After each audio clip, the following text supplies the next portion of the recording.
بسم اللہ الرحمن الرحیم۔ السلام علیکم ورحمۃ اللہ۔ درود پاک کے متعلق کچھ حکایات۔ درود پاک کے بارے میں اللہ تعالیٰ کے حکم اور حضور اقدس صلی اللہ علیہ وآلہ وسلم کے پاک ارشادات کے بعد حکایات کی کچھ زیادہ اہمیت نہیں رہتی۔ مواہب لدانیہ میں تفسیر کشیری سے نقل کیا ہے کہ قیامت میں کسی مومن کی نیکیاں کم وزن ہو جائیں گی تو رسول اللہ صلی اللہ علیہ وآلہ وسلم ایک پرچہ سر انگشت کے برابر نکال کر میزان میں رکھ دیں گے، جس سے نیکیوں کا پلہ وزنی ہو جائے گا۔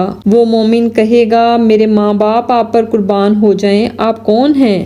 آپ کی صورت اور سیرت کیسی اچھی ہے؟ اور آپ فرمائیں گے، میں تیرا نبی ہوں اور یہ درود پاک ہے جو تو نے مجھ پر پڑھا تھا، میں نے تیری حاجت کے وقت اس کو ادا کر دیا۔ حضرت عمر بن عبدالعزیز رحمۃ اللہ تعالیٰ کے جلیل القدر تابعی ہیں اور خلیفہ راشد ہیں، شام سے مدینہ منورہ کو خاص قاصد بھیجتے تھے کہ ان کی طرف سے روضہ شریف پر حاضر ہو کر سلام عرض کرے۔ امام اسماعیل بن ابراہیم مزنی سے، جو امام شافعی رحمۃ اللہ علیہ کے بڑے شاگردوں میں ہیں، میں نے امام شافعی رحمۃ اللہ علیہ کے بعد انتقال کے خواب میں دیکھا اور پوچھا، اللہ تعالیٰ نے آپ سے کیا معاملہ فرمایا؟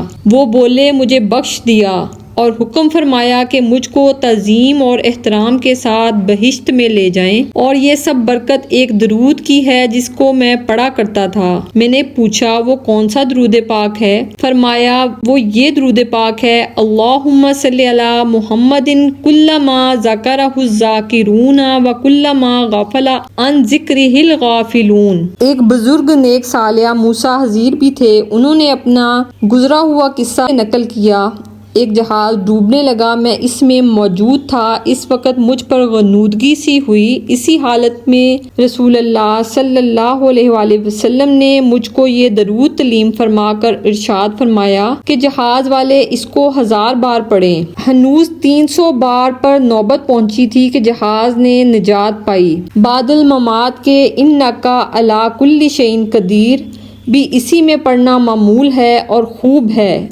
یہ درود یہ ہے، درود تنجینا، اللہم صلی علی سیدنا محمد صلاۃ تنجینا بہا من جمیع الاحوال والآفات وتقضیلنا بہا جمیع الحاجات وتطہرنا بہا من جمیع السیئات وترفعنا بہا عندک اعلی الدرجات وتبلغنا بہا اقصی الغایات من جمیع الخیرات فی الحیاۃ وبعد الممات انک علی کل شیء قدیر۔ اور شیخ مجد الدین رحمۃ اللہ علیہ صاحب قاموس نے بھی اس حکایت کو بسند خود ذکر کیا ہے۔ عبید اللہ بن عمر قواریری رحمۃ اللہ علیہ سے نقل کیا ہے کہ ایک کاتب میرا ہمسایہ تھا، وہ مر گیا۔ میں نے اس کو خواب میں دیکھا اور پوچھا، اللہ تعالیٰ نے تیرے ساتھ کیا معاملہ کیا؟ کہا، مجھے بخش دیا۔ میں نے سبب پوچھا، کہا، میری عادت تھی جب نام محمد صلی اللہ علیہ وآلہ وسلم کسی کتاب میں تحریر کرتا تو آگے صلی اللہ علیہ وآلہ وسلم بھی بڑھاتا۔ اللہ تعالیٰ نے مجھ کو ایسا کچھ دیا کہ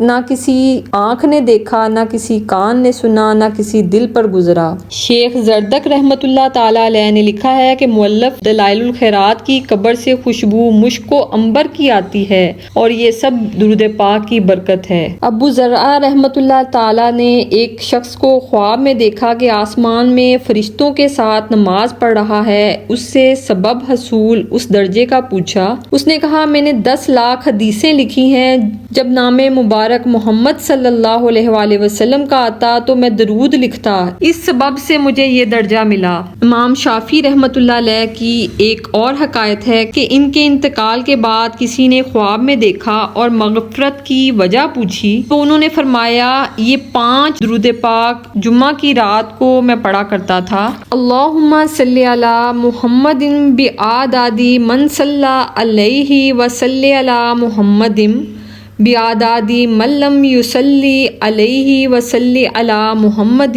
کما امرت بالصلاۃ علیہ وصلی علی محمد کما تحب ان یصلی علیہ وصلی علی محمد کما ینبغی ان تصلی علیہ۔ اس درود کو درود خمسہ کہتے ہیں۔ امام شافعی کے متعلق اور بھی حکایات نقل کی گئی ہیں۔ شیخ ابن حجر مکی نے نقل کیا ہے، ایک صالحہ کو کسی نے خواب میں دیکھا، اس سے حال پوچھا، اس نے کہا اللہ تعالیٰ نے مجھ پر رحم کیا اور مجھے بخش دیا اور جنت میں داخل کیا۔ سبب پوچھا گیا تو اس نے کہا فرشتوں نے میرے گناہ اور میرے درود کو شمار کیا، 100 درود کا شمار زیادہ نکلا۔ حق تعالیٰ نے فرمایا اتنا بس ہے، اس کا حساب مت کرو اور اس کو جنت میں لے جاؤ۔ درود پاک کے بے شمار فوائد و فضیلت ہیں۔ اللہ کریم ہمیں زیادہ سے زیادہ محبت اور ذوق شوق سے درود پاک پڑھنے کی توفیق عنایت فرمائے اور ہمیں اس کی برکات سے فیض یاب ہونا نصیب فرمائے۔ آمین۔ جزاک اللہ الخیر۔